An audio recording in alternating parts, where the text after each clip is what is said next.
And welcome everyone. This is our October, mid-October Facebook chat. We're into the fall here in Sawasan. Winds are cool. There's a bit of rain falling, and I'm just ever so grateful to have everything I need. I've got a warm home, and I appreciate all those blessings that I have. So, welcome to my chat today. It's about ultra processed food. And I've always talked about junk food and junk food being bad and not understanding sort of basic what is that? You think of the chips and the donuts and that kind of thing. Anyway, something I came across my page, my emails the other day, and it had me delve into things that I wasn't really aware of. So I'm bringing that to you here today so that you can be your own scientist, your own mentor, uh, your own guardian of your health, because that's what we need to be these days, and not to get sucked into that void of the food industry that says this is healthy, that is healthy.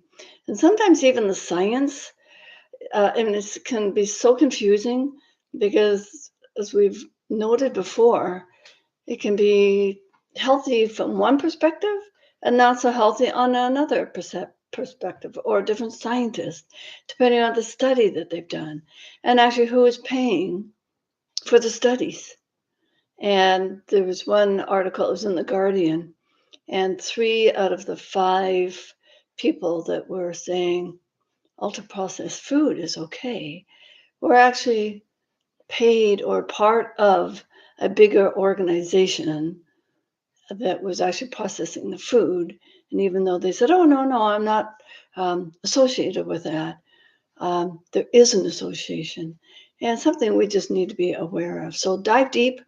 You can listen to what I have to say and what I found, and then you go and do your own research and come to your own conclusions. We need to be constructive, critical thinkers of what the information is being given to us.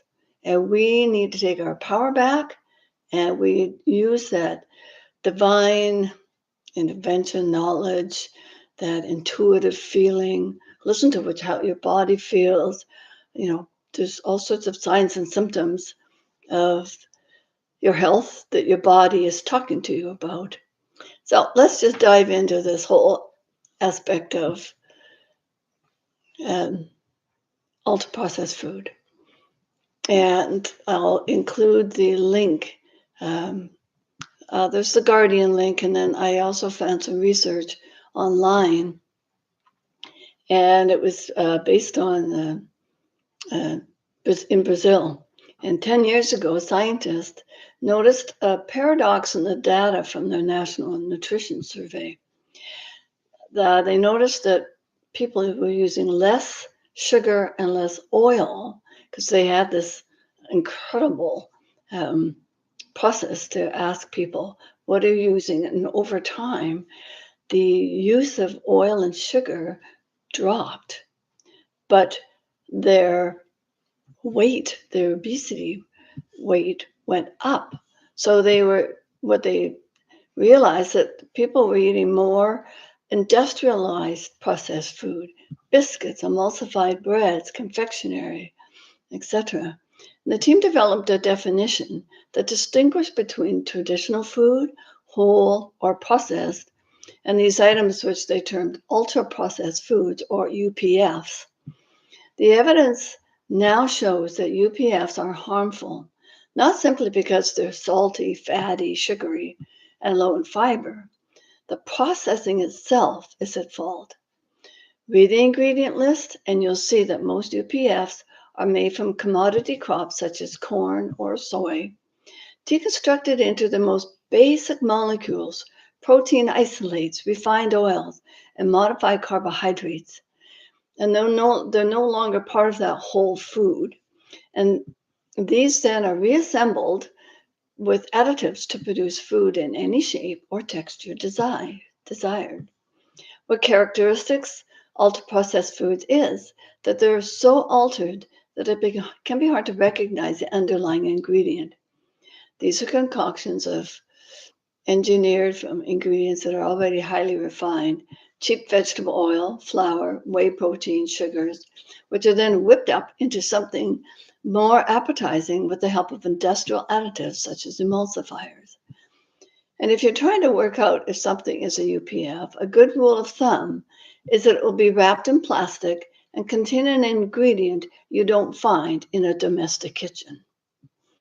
There are now hundreds of robust scientific studies which show that high UPF intake is associated with weight gain, stroke, heart attack, cancer, type 2 diabetes, high blood pressure, fatty liver disease, inflammatory bowel disease, depression, dementia, and early death. Not a pretty picture. UPFs are often very soft and very dry. The illusion of moisture is created with gums and oils, but the water content is low in order to improve shelf life. As a result, these foods are extremely energy dense. High energy density combined with softness means you eat quickly. And the bodily systems evolved over millions of years to tell you when you're full can't keep up with that. And that's why people keep eating and they eat more because they're actually bypassing that divine design within us that tells us we're full because it's not real food and the body isn't recognizing it. And it messes up with the gut microbiome as well. Fruits and vegetables are complex. They contain tens of thousands of phytochemicals, molecules which are essential for dietary health. UPFs have dramatically reduced the levels of these, and many of the additives used, such as emulsifiers, flavor enhancers, and sweeteners, have direct undesirable effects on our metabolic health and our microbiomes. The evidence shows that for many people, some UPFs are as addictive as cigarettes and other drugs of abuse.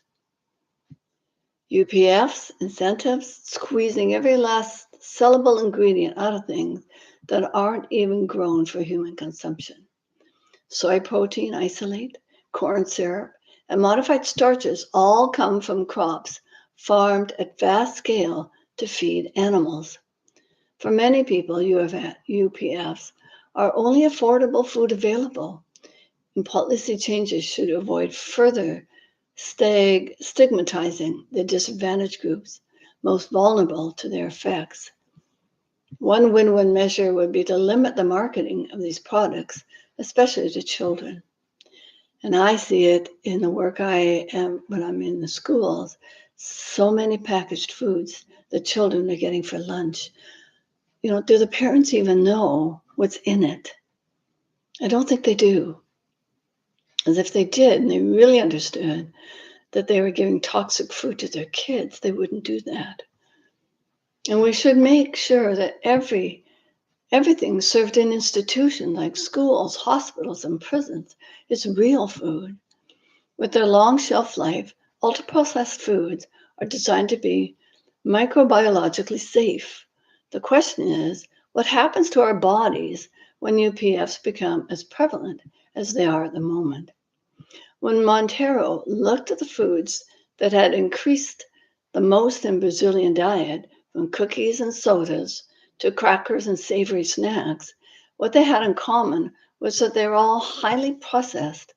Yet he noticed that many of these commonly eaten foods did not even feature in the standard food pyramid of United States nutrition guidelines and Canadian as well, which shows rows of different whole foods according to how much people consume, with rice and wheat at the bottom, then fruits and vegetables, and fish and dairy on top, etc.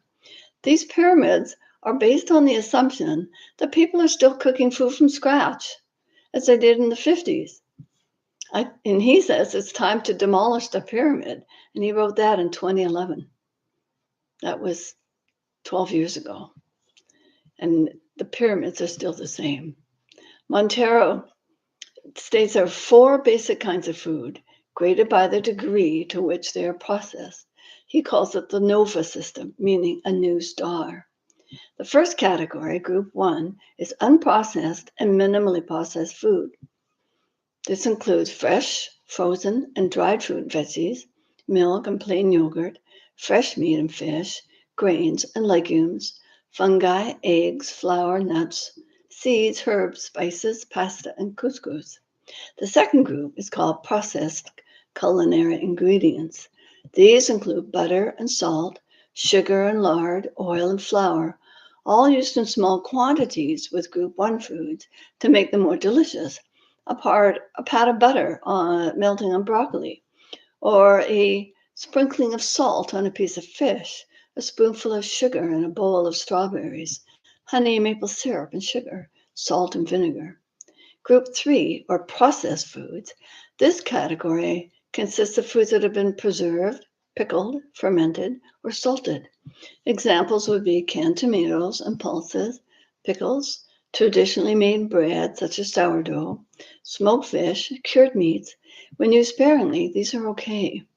Group 4 tends to consist largely of the sugars, oils, and starches from group 2 and are now transformed through color, emulsifiers, flavoring, and other additives to become more palatable. They include fizzy drinks, packaged snacks, sweets and chocolate, ice cream, biscuits, cakes, pastries, sausages, burgers, packaged pies, pizzas, and chicken nuggets. Ultra-processed food tend to appear at the beginning or in the middle of the ingredient list. And ingredients are listed in order of weight. These include protein sources, hydrolyzed protein, soy protein isolate, gluten, casein, whey protein, mechanically separated meat, sugar, fructose, high fructose, corn syrup, fruit juice, concentrates, invert sugar, maltodextrin, dextrose, lactose, soluble or insoluble fiber, modified oil, hydrogenated or interesterified. It sounds terrifying to me. And oil, and those oils is one study shows that interesterified fat had the same unhealthy effect as trans fat, raising the bad LDH cholesterol and lowering the good HDL cholesterol. And these IE fats were created to replace the trans fats, which they knew were causing cardio issues in people. And these IE fats may also raise blood sugar as much as 20% in some people. They're used in a wide range of food products. However, the effects of these IE or the intensification on metabolism and subsequent effects on cardiovascular health are not understood. And previous studies have seldom investigated industrial relevant IE facts, and no legislation currently exists regarding the labeling of IE fats in your food product. So it could be there, and it's not identified as such. For Montero, there is no doubt that these ultra-processed foods are implicated in obesity as well as a range of communicable diseases such as heart disease and type 2 diabetes. And the heading, but surely no one thinks these are health foods. True, but the UPF category also includes most bread, breakfast cereal and cereal bars, flavored yogurts, fruit drinks, milk drinks, diet products, and baby food. Van Tulliken, on another site I found, estimates that more than 95% of supermarket bread, including those healthy sounding multi-seed loaves or sourdough, is made by the industrial Chorleywood method, which has a short proving time because they have to proof bread for it to rise, and a cocktail of additives and processing aids. Even virtuous muesli often contains barley malt extract, which is a flavor enhancer. Is there any convenience foods that's not a UPF? Lots. Non-PF cereals include ready break, which maybe that's the British food, shredded wheat, which I grew up on back in the 50s. Lots of time-saving tins, jars, and sachets of food are not UPF, such as plain microwave rice. And some supermarket ready meals, including many lasagnas, are not UPF. Often the organic version of UPF, such as baked beans or ketchup, will not be ultra-processed, although it will be more expensive. This is not to say that all these foods are necessarily healthy either. One question to research is whether these foods would still be harmful if the levels of sugar and oil could be reduced. Is it the sugar, which we know is addictive in excess amounts, or vegetable oils, which also play havoc in our body, that are in a combination of the oils that these so-called vegetable oils are? A handy free resource is the Open Foods Facts app. And this app is run by a nonprofit organization based in France with contributions from tens of thousands of volunteers that you search for product and scan barcodes to identify UPFs. So far, the database contains more than 3 million products. So that's a really good resource to fall back on when you go grocery shopping and you worry about your health. Chile, used with foods high in sugar, salt, and fat, are putting black labels on them to warn consumers. And eventually, we'll need to recognize, as with tobacco products, the warning labels are necessary. And there are broader lessons here, too. We know that when people can afford to eat more healthily, they do. Reducing the weight gain, diabetes, and heart attacks caused by UPFs means reducing the poverty and inequality that makes them the only option for so many. So that's about the UPFs. So be a smart consumer. You want your health, you want your longevity, you want to go into your 60s, 70s, 80s, 90s, and 100s like the centenarians, the blue zones.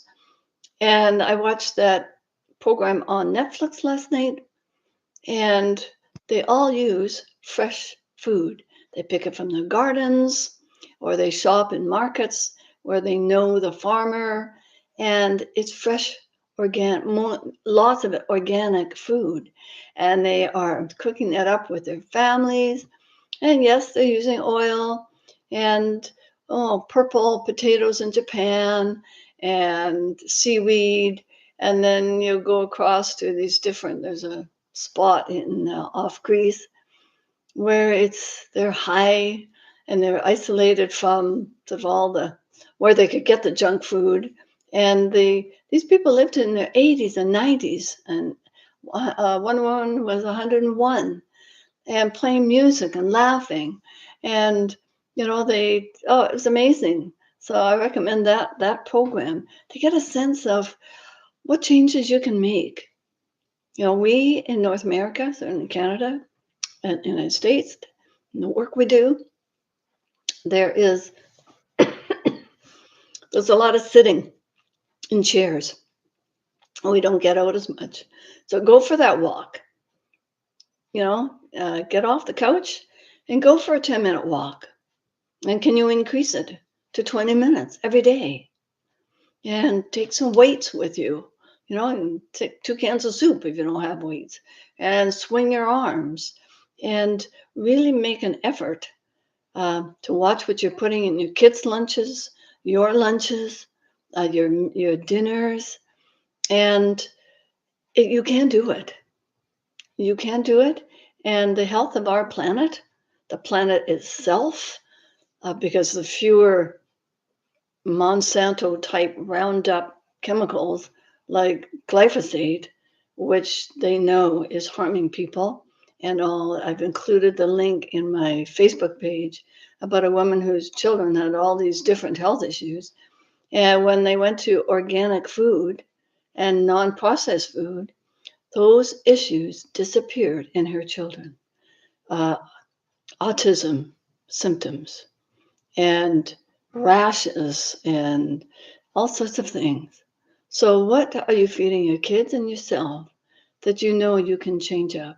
And just pick some of the food you have a lot. Can you just buy it fresh? Make it fresh. Have your kids help you. Get them involved in the kitchen. And find a community garden. And if you live in an apartment, at least grow some parsley and a few other things on your balcony. And try and include those fresh food in your diet. You, your family, and humanity, and the family of humanity will feel better. So namaste, my friends. Visit my website and app, Authentic Sacred Design. You can always email me with questions, comments at rosiesjoy, ROSIESJOY11 at gmail.com. I'd love to hear from you, and put down anything that you found to help improve your health, your family's health, on the Facebook page. I'd love to hear from you, and so would others who, sometimes we need support with what's going on. And if you can do that with the Facebook group you're in or mine, let's share. Let's share and be healthy together. Until next time, blessings of love. And send that love out to the world, our planet, to the universe. The creator of all that is knows that we need to do that. Until next time, thank you.